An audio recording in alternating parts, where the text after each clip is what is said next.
Good morning student. आज हम lesson number 11 operator overloading के बारे में बात करते हैं। यहाँ पर ओवरलोडिंग क्या होता है? जब एक से अधिक फंक्शन का नाम तो समान हो लेकिन आर्ग्यूमेंट की संख्या डिफरेंट टाइप की या भिन्न हो तो वह प्रकार इस तरह का फंक्शन ऑपरेटर ओवरलोडिंग कहलाता है। यहाँ पर हम सबसे पहले इसका इंट्रोडक्शन या परिचय के बारे में देखते हैं।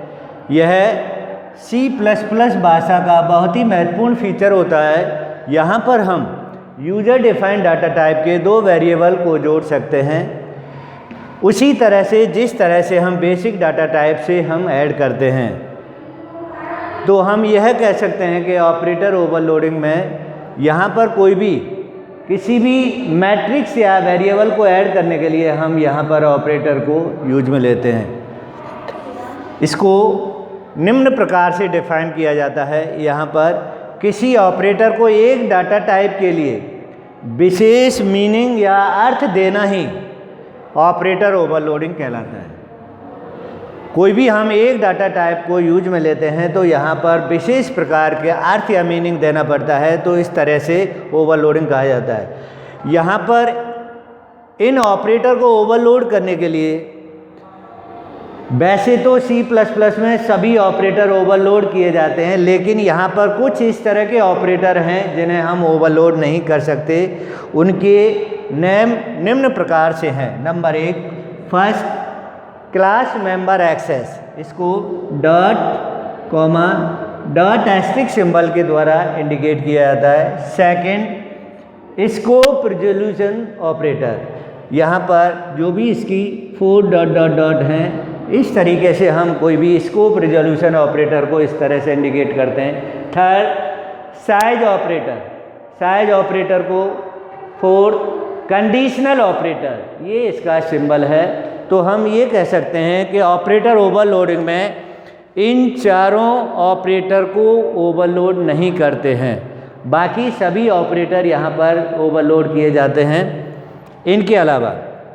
अतः हम यह कह सकते हैं कि एक ऑपरेटर को ओवरलोड करते हैं तो उसका मूल रूप बरकरार रहता है। अर्थात हम ये कह सकते हैं कि यहाँ पर प्लस ऑपरेटर एडिशन को करता है और इसी से हम किसी मैट्रिक्स को भी ऐड कर सकते हैं। जैसे हम प्लस ऑपरेटर से किसी दो मैट्रिक्स को जोड़ सकते हैं, तब भी इस ऑपरेटर से दो संख्याओं को जोड़ा जा सकता है। तो अतः हम कह सकते हैं कि यहाँ पर ऑपरेटर का मूल रूप एज इट इज़ बरकरार रहता है। अब नेक्स्ट, ऑपरेटर फंक्शन क्या है?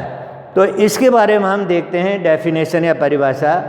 जब एक ऑपरेटर को अतिरिक्त मीनिंग देने के लिए हम एक विशेष प्रकार के फंक्शन का उपयोग करते हैं या यूज में लेते हैं, अतः इस ऑपरेटर को ही ऑपरेटर फंक्शन कहा जाता है। अर्थात जब एक ऑपरेटर को अतिरिक्त मीनिंग देने के लिए हम एक विशेष प्रकार के फंक्शन यूज में लेते हैं तो इस फंक्शन को ही ऑपरेटर फंक्शन कहा जाता है।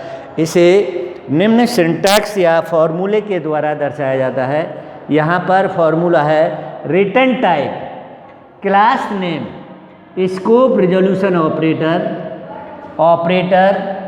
OP, इसमें ब्रैकेट के अंदर आर्ग्यूमेंट लिस्ट, ब्रैकेट बंद, curly bracket open, function body, semicolon, curly bracket close.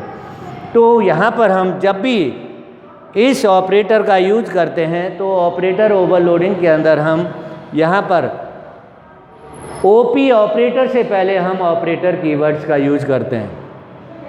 अतः यहाँ पर हम ये कह सकते हैं कि यहाँ ऑपरेटर ओवरलोडिंग में किसी भी यूनरी या बाइनरी ऑपरेटर ओवरलोडिंग को यूज में लेने के लिए मेंबर फंक्शन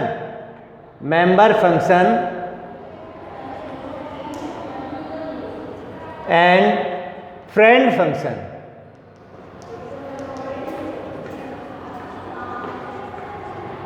का यूज करते हैं।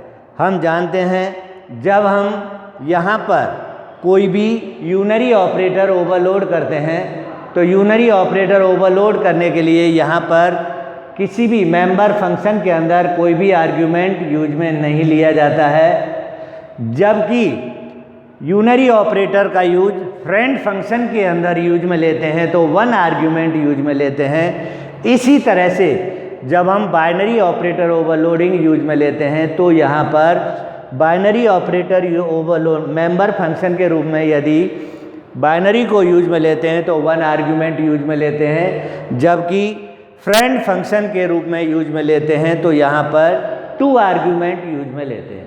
तो इस तरीके से हम कह सकते हैं कि यहाँ पर जब भी कोई ऑपरेटर ओवरलोडिंग का यूज में लेते हैं तो वहाँ पर हम इसका यूज करते हैं। सबसे पहले अब हम यहाँ पर first unary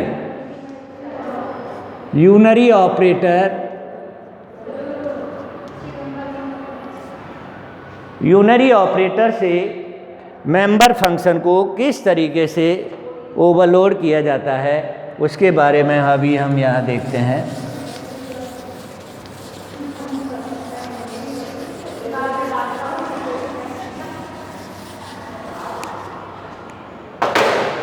first unary operator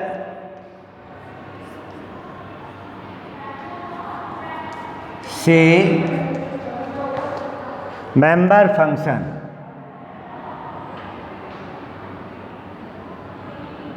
unary operator से मेंबर फंक्शन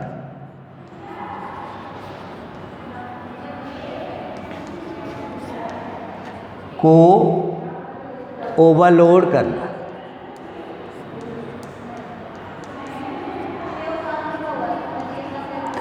ये इसका फर्स्ट हेडिंग है